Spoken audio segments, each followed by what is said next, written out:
Mientras estábamos meditando la palabra esta mañana, yo quiero invitarle a que esta historia la vivamos y que la recreemos, ¿verdad?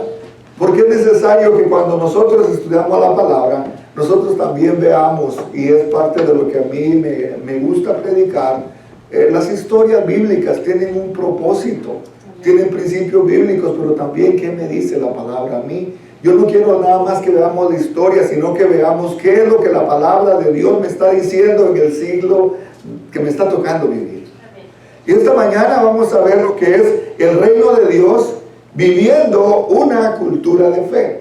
¿Puede repetir conmigo? Amén. El reino de Dios viviendo una cultura de fe. Y esta lección, este mensaje, hermano, me gusta mucho porque veo yo cómo esta persona, Jesús venía haciendo muchos milagros y era conocido en su entorno, que era muy conocido por los milagros que Jesús hacía y de diferente manera, con diferentes personas y en diferentes enfermedades.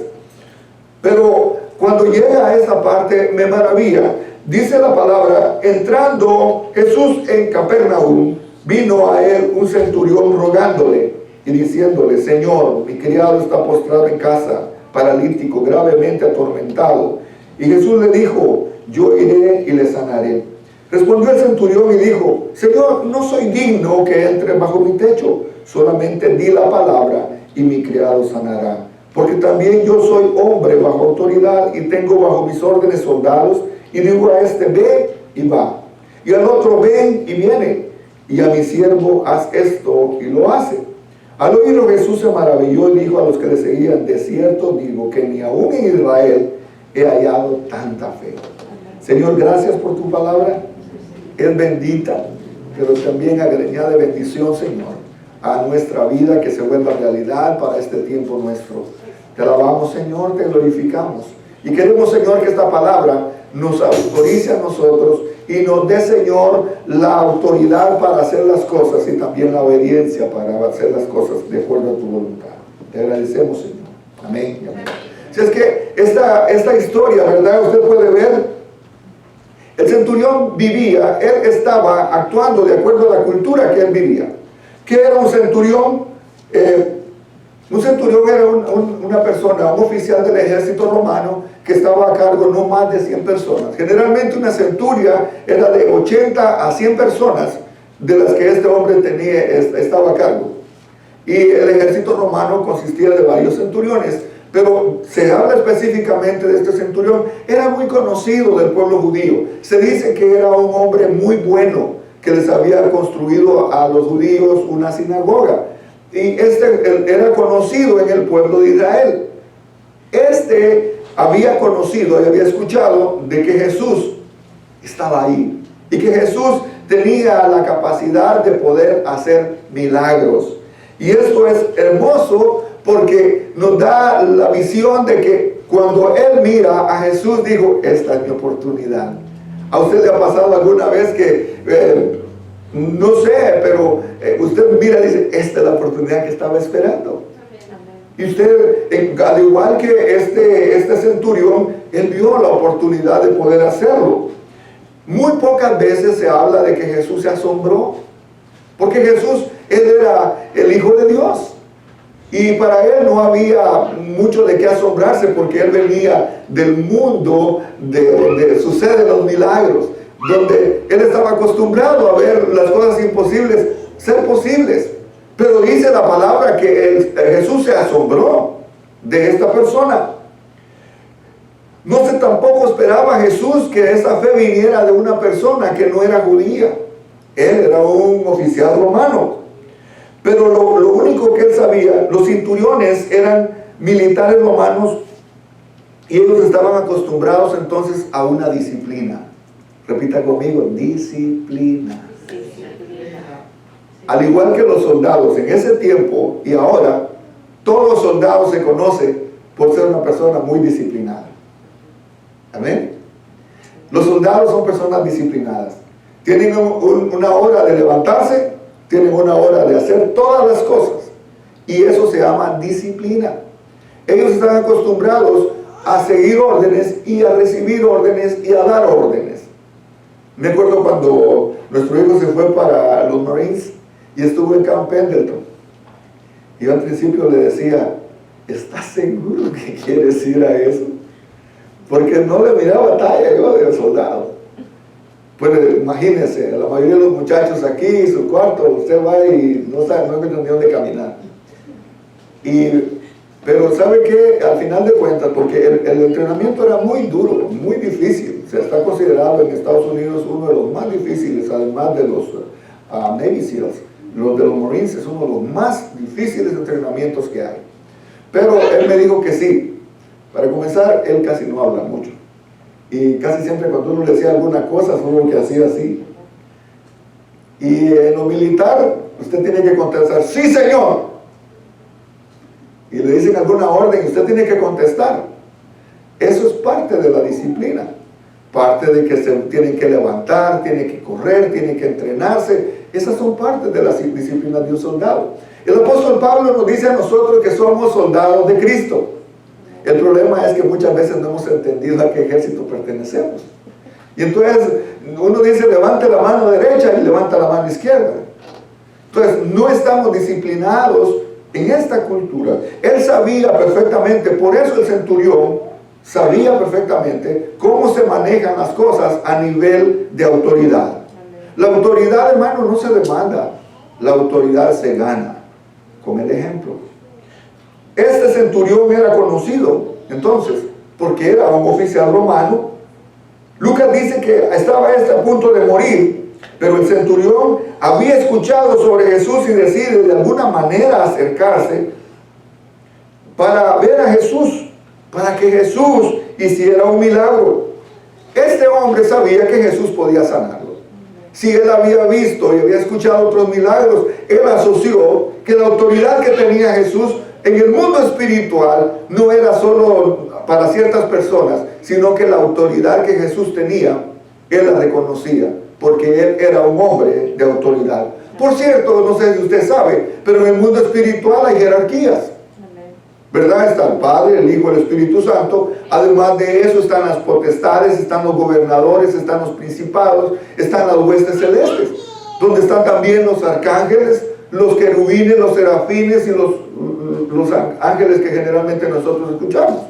Esas son jerarquías espirituales. Hermano, en el mundo espiritual, aunque no lo podemos ver, esas jerarquías existen. Por eso es necesario cuando nosotros oramos que digámosle al Señor, Señor, envía tus ángeles, porque no sabemos de acuerdo al problema qué es lo que el Señor va a enviar.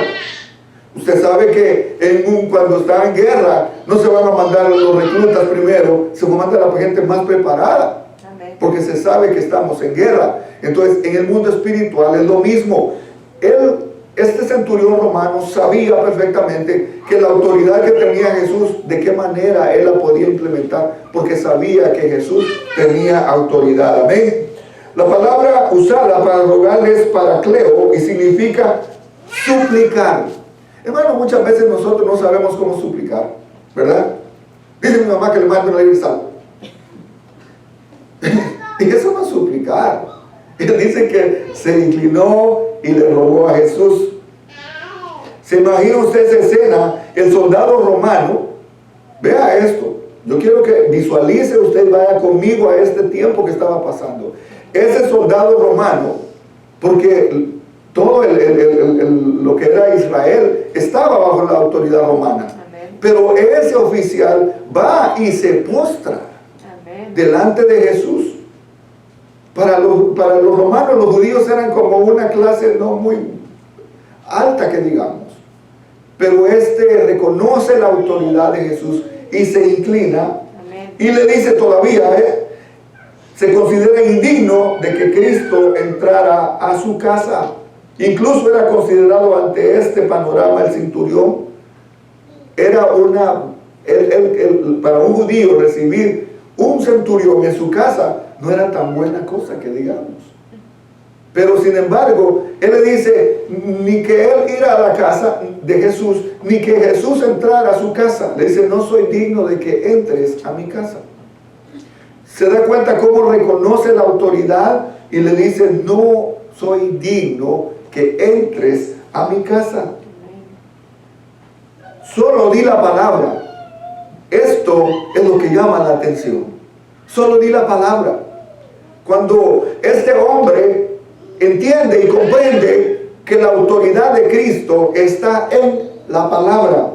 Hay algo que vamos a ver podemos sacar de este pequeño verso.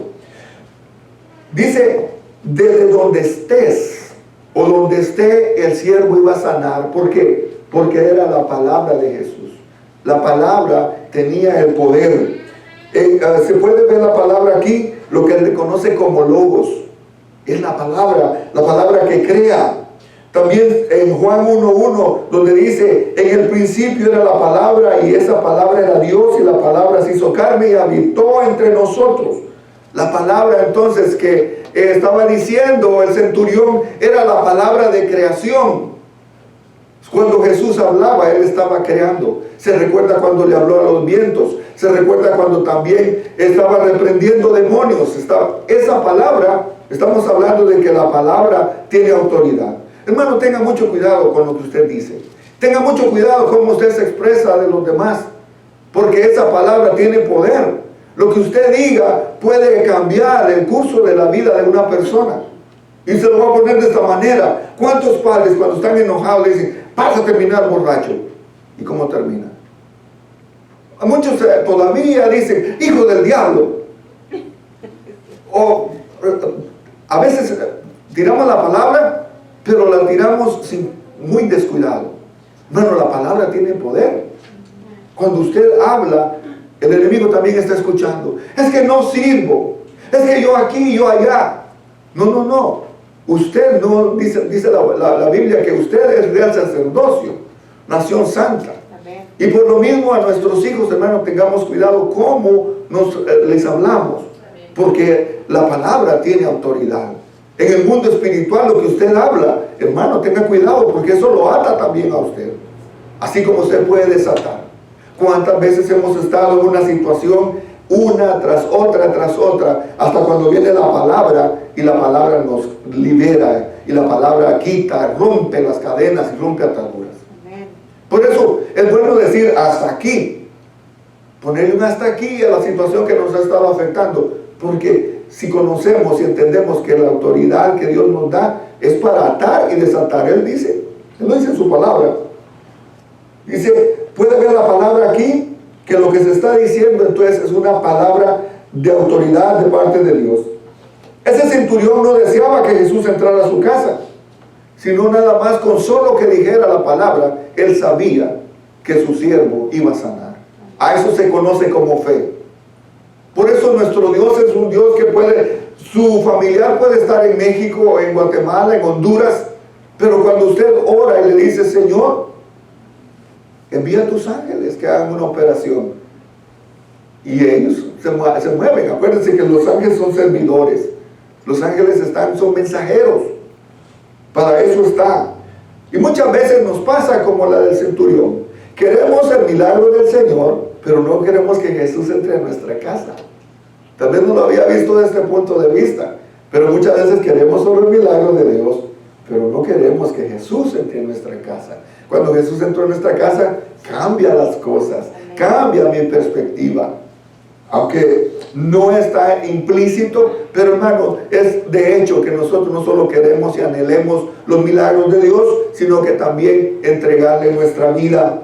Este hombre reconocía algo en Jesús y era su autoridad. Él sabía que solo decir o venir la palabra era suficiente. Por eso le rogó y se humilló. Aquel hombre dijo, no tienes ni que entrar a mi casa. Vea que el hombre, la fe que tenía, no es necesario que entrara a la casa, solo di la palabra. No se dice a qué distancia estaban de la casa, pero le dijo, nada más di la palabra y mi siervo sanará. Ahora, ¿qué es cultura? La cultura incluye costumbres, las artes, el lenguaje, las ideas, los valores y las personalidades. El centurión estaba acostumbrado a esta cultura. El centurión estaba acostumbrado a tratar en el aspecto militar. Y él sabía cómo se manejaba en el aspecto militar. De hecho, él le dice, yo soy hombre bajo autoridad. Quiere decir que sobre él estaba una persona mayor, pero debajo de él habían otras personas que hacían lo que él les decía que hicieran. Y él explica esto, ¿verdad? Él le dice, porque yo también soy hombre bajo autoridad y yo tengo bajo mis órdenes soldados. Y digo a este, ve y va, y al otro, ven y viene, y a mi siervo haz esto y lo hace. El centurión estaba de la misma manera, él había entendido que así como él le decía a sus siervos, también Jesús era una persona de autoridad. Y él estaba diciendo, solo di la palabra, así como yo solo doy la palabra y la gente me obedece. Cuando alguien me da la palabra, yo también obedezco, porque yo estoy persona que estoy en autoridad. Entonces es interesante que vivamos este principio como la cultura que tenía el centurión. En la Biblia no habla directamente de cultura, pero sí se habla de reino. Usted ya no pertenece al reino que pertenecía antes. Ahora pertenecemos al reino de Dios. El reino de Dios también incluye la cultura, incluye nuestras costumbres, incluye nuestra forma de ser. Usted si viene de Guatemala, de El Salvador o de cualquier país, ¿verdad que usted está acostumbrado a su cultura?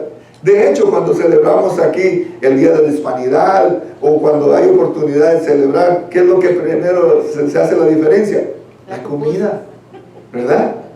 Dicen, ay, es comida mexicana. Pues qué bueno, a comer tacos, a comer burritos, a comer birria y tanta cosa. Se diferencia, ¿verdad que la cultura se diferencia? Entonces, si viene un salvadoreño, lo común, las pupusas, o cualquier comida que sea típica de Guatemala, los tamales, los chuchitos y tanta cosa, ¿verdad? No es para darles hambre. Pero sí, ¿verdad que la cultura es completamente diferente? Nuestra forma de hablar es diferente. Aquí se tiene uno que aprender diferentes estilos de español, porque hablamos español, sí, pero lo que representa para uno no es lo mismo para el otro. Y aquí estamos en una diversidad de cultura. Esta iglesia es multicultural, porque hay de Guatemala, tenemos de Ecuador, de Colombia, tenemos hermanos de México, de Guatemala, de Honduras. Entonces, El Salvador hay diferencia. Pero ¿saben qué? Lo mismo tenemos que hacer que cuando venimos al Evangelio, es una sola cultura. Ya no se habla de diferencias, sino que se habla de lo que nos une. Porque aquí hablamos un solo idioma, tenemos una sola cultura y es lo que nos une. Por eso, hermano, no tenemos que traer nuestras costumbres y querer imponerlas a la Biblia, sino que nuestras costumbres se tienen que alinear a la Biblia, para que estemos bajo autoridad, y esa autoridad nos gobierna, y esa autoridad nos protege, esa autoridad nos da a nosotros también la autoridad, así como el centurión entendía. Por eso el reino de Dios es una cultura. El reino de Dios tiene todas estas, las artes, todo lo que la gente tiene como talentos. En el reino de Dios su talento es necesario. Un ejemplo, miren, ya tenemos a Paola que nos está ayudando con sus talentos para Milla y el sonido. ¿Se da cuenta? Por eso es que es interesante, hermano, que la iglesia la miremos como un reino diferente. No tenemos que compararnos con otra iglesia, no tenemos que compararnos con otra cultura. Nosotros tenemos lo que es el reino de Dios. El reino, hay un pueblo y ese pueblo es la iglesia. Un país es por todo el mundo. Hay un poder que es el Espíritu Santo y un rey que se llama Cristo. O sea, nosotros no estamos aquí, hay autoridad, ¿verdad? Hay autoridad. Y eso es necesario que lo vivamos, comencemos a vivir también. En este reino tiene una estructura, hay mandatos, hay responsabilidades y también leyes y relaciones. Cuando comenzamos a vivir en este reino, ya no podemos andar haciendo lo que hacíamos antes, porque tenemos leyes. Tenemos nuestras leyes. Aquí está lo que nos debe guiar, nos debe regir a nosotros como cristianos. Y no importa si usted va a la China, no importa si usted va a Costa Rica, a Sudamérica, Esta palabra tiene las mismas leyes y nos regimos. Y cada vez que usted comienza a ver hermanos en diferentes partes del mundo, tal vez en otro idioma, pero estamos alabando al mismo Dios. Amén. Estamos alabando al mismo Señor. Este reino entonces, como tiene estructura, mandamientos, responsabilidades, leyes y relaciones, cuando Cristo predicó que el reino se había acercado, cuando Jesús resucitó, estableció su reino, usted fue y creyó y fue también liberado. Y como fue liberado, fue trasladado. Dice Colosenses 1:13, el cual nos ha librado de la potestad de las tinieblas y trasladado al reino de su amado Hijo. Entonces nos quitó de un reino y nos pasó a otro. Es como cuando usted cruza la frontera, ¿verdad? Si usted cruza, bueno, yo crucé la frontera aquí ilegal y no estoy haciendo propaganda para los que se vengan. Pero cambia la cultura, ¿verdad? ¿Ha ido usted alguna vez a Tijuana? Cuando entra a Tijuana, usted agárrese porque allá la ley es diferente. Los carros, todas las leyes son diferentes. Yo honestamente le digo, cuando entro ya aquí a San Isidro, y veo, ay, qué paz la que se respira. Porque allá si usted anda, es peligroso. Lo pueden agarrar. Es peligroso porque la gente ni siquiera para que usted entre a la carretera lo deja. Entonces, es necesario que entendamos que así como son las leyes terrenales, también las leyes espirituales. Usted fue cambiado de México lo pasaron a Estados Unidos. Ya cambiaron las leyes, ya cambiaron los estatutos, ya no es lo mismo. Ahora, vea esto.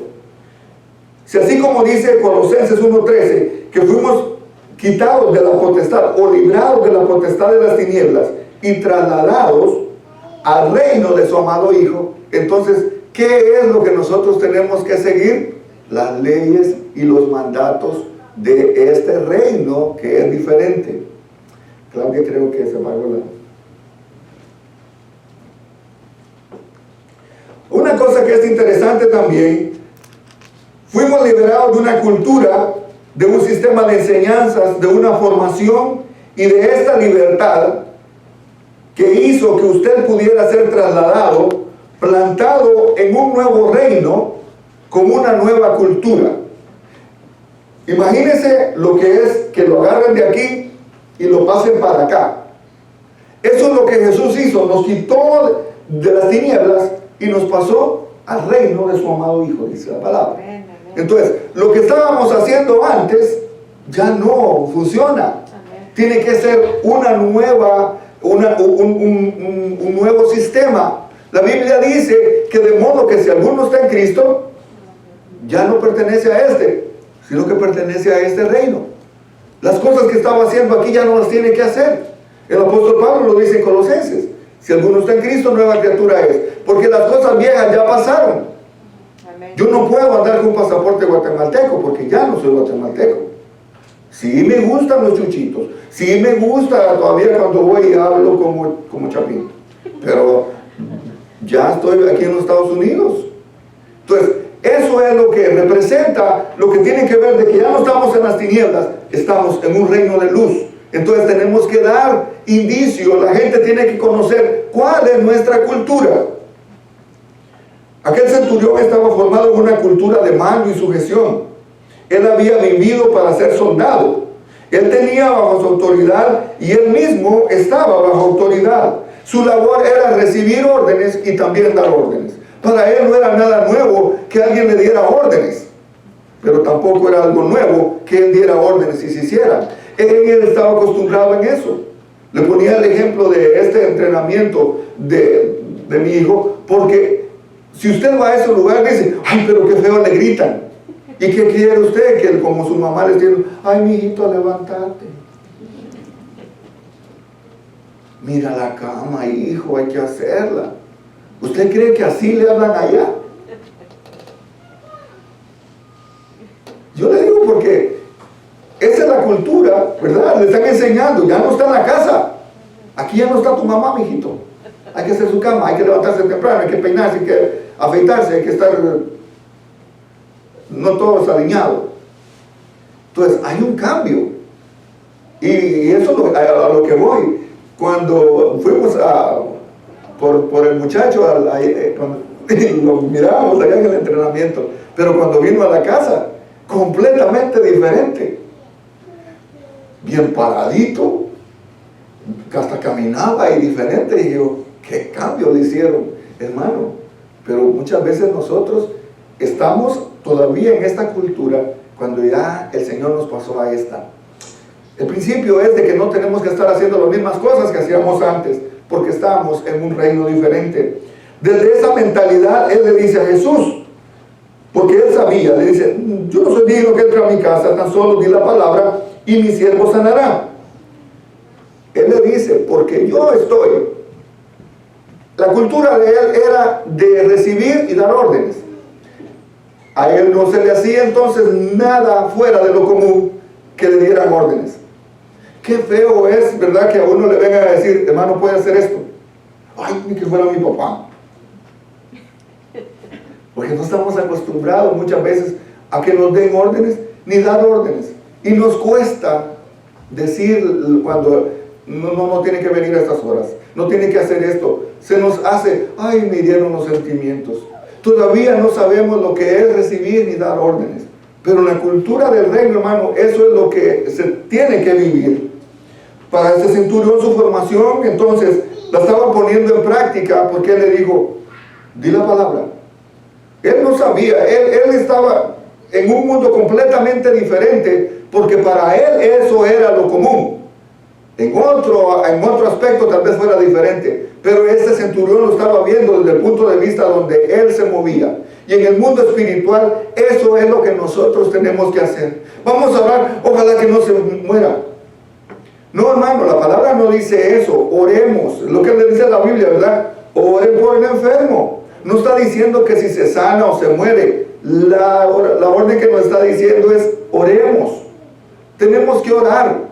Es más, mucha gente dice, vamos a llamar a aquel gran predicador que el Señor lo usa. No, Dios tal vez lo quiere usar a usted. De la palabra. Amén. No es necesario, hermano, usted no va a hacer nada. Usted lo único que va a hacer es obedecer a la orden de que oremos por los enfermos. Este centurión sabía cómo funcionaban las cosas. El problema con la iglesia hoy en día es que no saben cómo funcionan las cosas en el reino de Dios. Queremos operar desde nuestra cultura natural y no desde nuestra nueva cultura espiritual. Por eso Pablo se quedó aprendiendo por un tiempo el ministerio de los gentiles. Él tenía que conocer esta cultura. Acuérdense, los judíos tenían una forma de ver las cosas. Los gentiles tenían otra forma.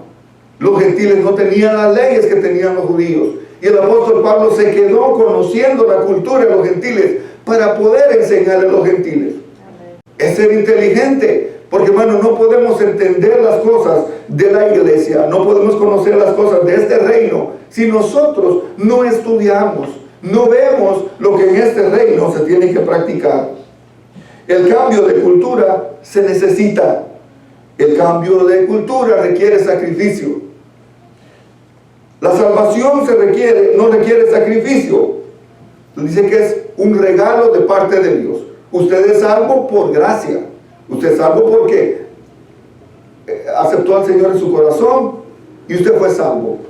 Pero Efesios 2:8 dice, porque por gracia sois salvos por medio de la fe, y esto no es de vosotros, pues es un don de Dios.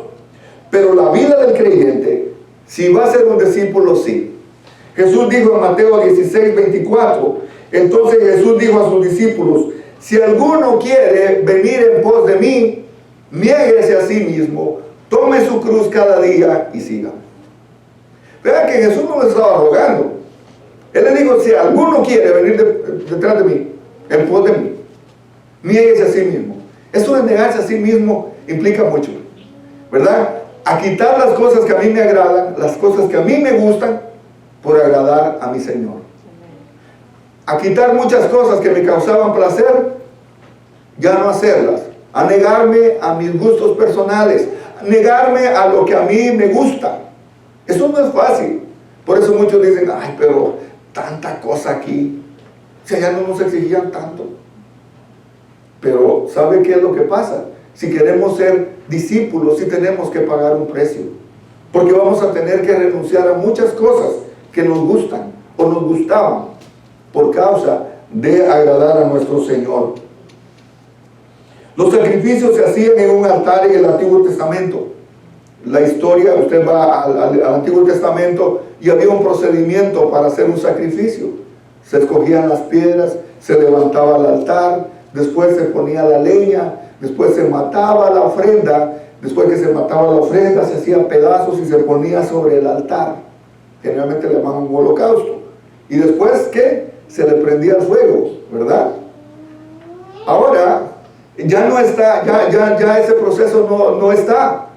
Pero ¿sabe qué es lo que dice Romanos 12:1? Dice, así que hermanos, os ruego por la misericordia de Dios que presentéis vuestros cuerpos en sacrificio vivo, santo, agradable a Dios, que es vuestro culto racional. Ahora ya no se va a matar el becerro o las palomas, lo que se podía ofrendar, sino que somos nosotros los que estamos en el altar. ¿Sabe cuál es el problema? Que cuando viene la dificultad, si como uno está vivo, sale corriendo. Por eso dice que matemos nuestra naturaleza carnal para que al momento de que venga el fuego nos salgamos corriendo. Nosotros tenemos que presentarnos entonces como un sacrificio vivo.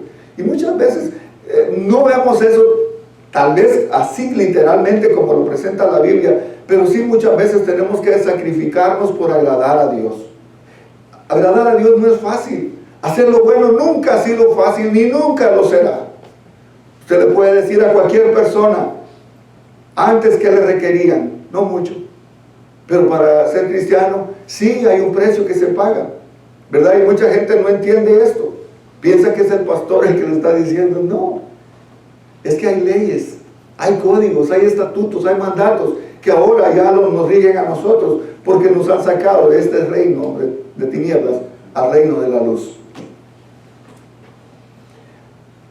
Eso indica que ahora, en vez de sacrificar animales, tenemos que sacrificarnos nosotros mismos. ¿Qué es lo que esta palabra entonces, esta historia, me dice a mí para este tiempo? Dios está buscando que la iglesia comience a operar bajo la cultura del reino. Que comencemos nosotros como iglesia a vivir esta cultura. Así como el centurión operó bajo su principio de lo que él conocía, que la iglesia comience también a participar y hacer las cosas, porque ya tenemos la autoridad de parte de Dios. Operar en la fe de aquel centurión. ¿Sabe qué es lo que dice Hebreos 11? Es pues la fe de lo que la certeza de lo que se espera y la convicción de lo que no se ve. Si usted comienza a llamar las cosas como si son, eso es fe. Tal vez su situación está muy mal, pero usted comienza a creer que todo va a salir bien. Eso es obrar en fe. No es confesión positiva, sino que es convicción de que usted lo va a recibir. Porque la palabra de Dios lo dice. Que para que cree todo es posible. No podemos dudar de la palabra de Dios. No podemos dudar de las promesas de Dios. Porque para que cree todo es posible. Si se estuviera incendiando un edificio y es de 5 pisos y el papá está abajo y el niño está hasta arriba y le dice, tírate que te voy a agarrar. ¿Se tira o no se tira el niño? ¿Ah? Sí, sí. ¿Para qué se tira? Porque le está creyendo a su papá. Por eso, hermano, cuando usted le ofrezca algo al niño, no le quede mal. Si te portas bien y sacas buenas calificaciones, te vamos a llevar a Disneylandia. Y sacó buenas calificaciones, como dicen en Guatemala. Nada. Por eso es que muchas veces creemos que como somos nosotros, Dios es con nosotros. Él dice que Él no es hombre para que mienta, ni hijo de hombre para que se arrepienta. Así es que aprendamos a confiar y a creer como el centurión, en fe. Bueno, podemos estar pasando las peores situaciones, las peores circunstancias, pero Dios está con nosotros. Dios es fiel y tenemos que operar en fe, operar en la autoridad que Dios nos dio. Él nos ha dado autoridad. Dice, pero recibiréis poder cuando haya venido sobre vosotros el Espíritu Santo. Si Él nos dio el poder, ya el Espíritu Santo está en nosotros, ¿qué es lo que entonces detiene que nosotros no hagamos la voluntad de Dios? Que nosotros no le hemos creído a Dios tal vez como Él espera que nosotros lo hagamos. Pero nosotros estamos llenos del poder de Dios, estamos llenos de Cristo y de su autoridad. Y es la gracia que nos permite que su gloria se manifieste a través de nosotros. Si usted ora por alguien y alguien se sana, gloria a Dios. No se agarre usted el cuello como decir, gran campaña, venga, traiga a sus enfermos, porque fulano va de tal. ¿Y qué tal si nadie sana? Entonces, ay Señor, quedaste mal, mira. Hicimos los folletos, hicimos toda la propaganda, Señor, y no sanó ni uno. Pero si se sanan todos, ay, el gran evangelista, el gran predicador sanó. No, estamos equivocados, porque el que hace el milagro es el Espíritu Santo. Nuestra obediencia entonces tiene que estar sometida a Él, en la autoridad de Él. Nosotros vamos a dar la palabra de autoridad, creyendo así como el Señor lo creía. Si usted va al templo de la Hermosa, la historia donde el apóstol Pedro entraba, dice que todos los días iban a orar a la entrada del templo. Que eso es otro mensaje, pero se lo digo porque le dice, él estaba esperando unas monedas, pero Pedro le dice, no tengo oro ni plata, pero lo que tengo te doy. En el nombre de Jesús, levántate. Y al instante el hombre se levantó. ¿Qué le dijo? ¿En mi nombre? No. Entonces la autoridad la tenemos dada de parte de Jesús. Es necesario que comenzamos a vivir en esta cultura de nueva fe. A un policía irresponsable se le quita la autoridad, ¿verdad? Si es un policía irresponsable, le quitan la placa y el uniforme y deja de ser la autoridad. Muchas veces queremos que la autoridad se manifieste sin responsabilidad. Eso no puede ser así. Hermano, la responsabilidad es parte de nuestro servicio a Dios. Hay que ser responsables. Una persona, les voy a poner un ejemplo aquí, está John. Él trabaja con personas con problemas del corazón. Si él es irresponsable, no, va a llegar dentro de 2 horas. ¿Usted cree que la persona que está enferma del corazón lo va a estar esperando 2 horas? Aquí hemos visto cuando él automáticamente le suena el celular, tiene que salir porque le dan media hora para estar en el hospital. It's true, right? You have to go because you have an emergency. Así es. Pero si él es irresponsable, ¿cuántos se le hubieran muerto? También así estuviera ya sin trabajo. En el mundo espiritual, hermanos, nosotros también tenemos que ser responsables, porque hay alguien que espera de usted una palabra. Hay alguien que tal vez se va al infierno porque usted no está haciendo su parte. Hay alguien que tal vez está todavía enfermo porque usted no ha orado por ellos. Entonces se requiere responsabilidad para que nosotros podamos practicar y hacer este reino que sea vivo, que sea realidad. No cuando sane alguien, ay, es que no lo puedo creer. Y a veces estamos orando, que sane, Señor, que sane. Y cuando sane, ay, es que no lo puedo creer. Y entonces, ¿qué estábamos orando? Usted está orando para que le den un trabajo bien pagado y todo. Ay, pero créame, pastor, que todavía no lo creo. Estábamos pidiendo por casa, ya me dieron la casa y todavía no lo puedo creer. No estoy viendo a nadie. Aquel hombre reconocía su posición, pero también reconocía su responsabilidad, reconocía su autoridad. Quiero decirle en esta mañana que el vacío espiritual que muchas veces nosotros tenemos no se puede llenar en un culto o un servicio. Tiene que llenarse con nuestra costumbre. Tiene que llenarse con nuestra vida espiritual, con la disciplina espiritual. Tiene que llenarse con que oremos, con que ayunemos, con que presentemos nuestros cuerpos, como dice la palabra, en sacrificio vivo. Que podamos tener la oportunidad nosotros de estar disciplinados. De que otra vez a orar. Ay, qué sueño da cuando están orando los hermanos. Si usted estuviera muriéndose, imagínese que estuviera orando por usted así. Cuando una persona pide oración porque está pasando lo que más quiere es que haya fervor en la oración, ¿verdad? Lo que, ay Señor, acuérdate de fulano. ¿Qué disciplinas? ¿Cómo estamos entrenados? Tenemos entonces que tomar en serio esto, porque la oración suya puede hacer la diferencia para que alguien sane, para que alguien también se convierta. Entonces, estamos llenos de Cristo, de la plenitud del Señor, que dice que lo llena todo y nos llena a nosotros, hermano, para que podamos darle a otros. Pero si yo estoy descargado, ¿cómo puedo? Tenemos entonces que vivir en esta cultura que nos exige a nosotros responsabilidad y que nos da también autoridad. El Cristo está en nosotros y Él quiere que nosotros nos demos cuenta de quiénes somos en las manos del Señor. Usted, desde que el momento que tiene el Espíritu Santo, ya no es cualquiera. Usted tiene la autoridad de Cristo. Usted puede ir al hospital. Usted puede ir a orar por alguna persona. Y es bonito cuando el Señor respalda su palabra.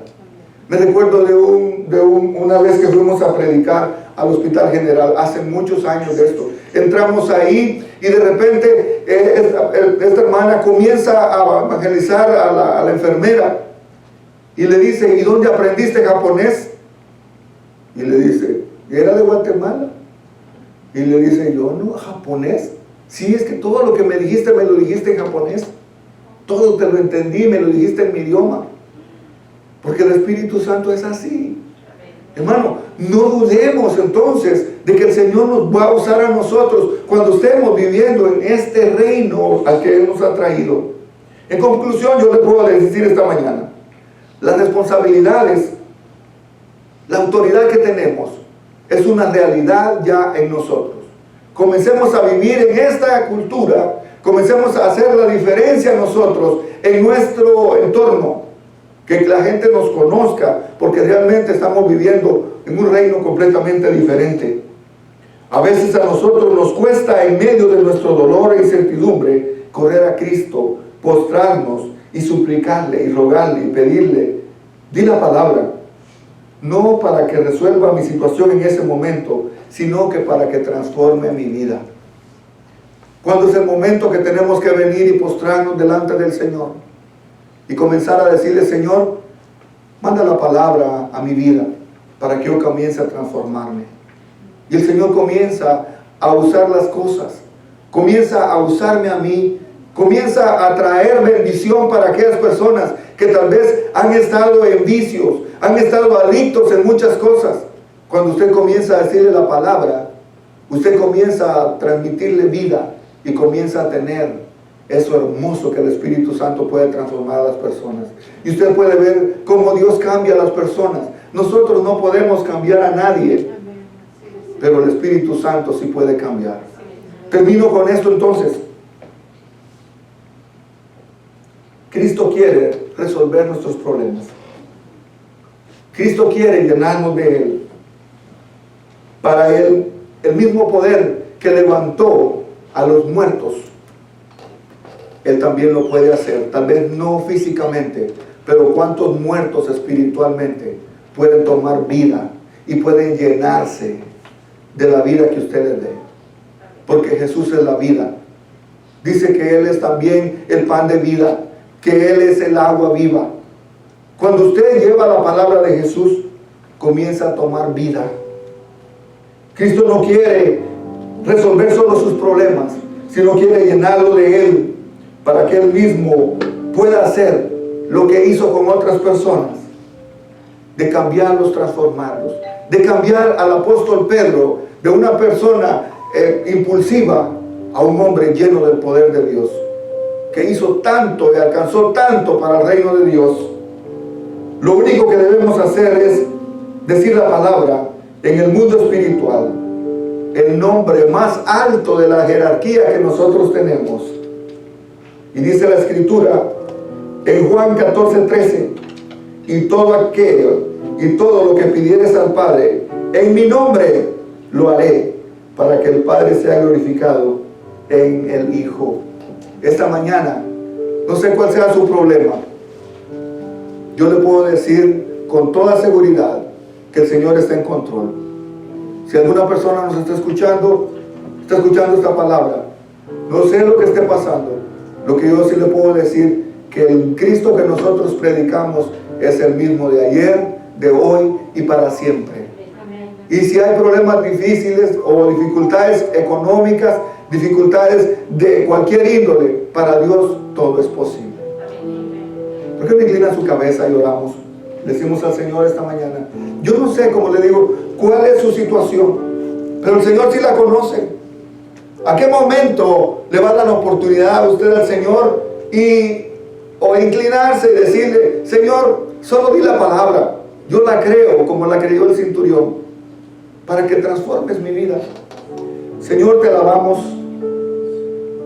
Tu palabra ha sido expuesta, Señor, pero podemos entender, creer de que en medio de este tiempo que nos ha estado tocando vivir, tu palabra sigue siendo fiel, sigue siendo transformadora para nosotros. Señor, que podamos creer esta palabra y que podamos hacerla viva, que podamos transformar, Señor, vidas de otras personas, y que así como el siervo de este centurión recobró la sanidad en el mismo momento que Jesús dio la palabra, que podamos ver testimonios de que hay personas que recobren su identidad, que puedan ser personas alcanzadas para tu reino y tu gloria. Señor, gracias por darnos la oportunidad de habernos cambiado de un reino de tinieblas y ser trasladados al reino de los cielos. Estamos en un reino maravilloso donde pueden suceder tantas cosas, y la gloria y la honra te la damos, Señor, porque solo tú te la mereces. Amén y amén.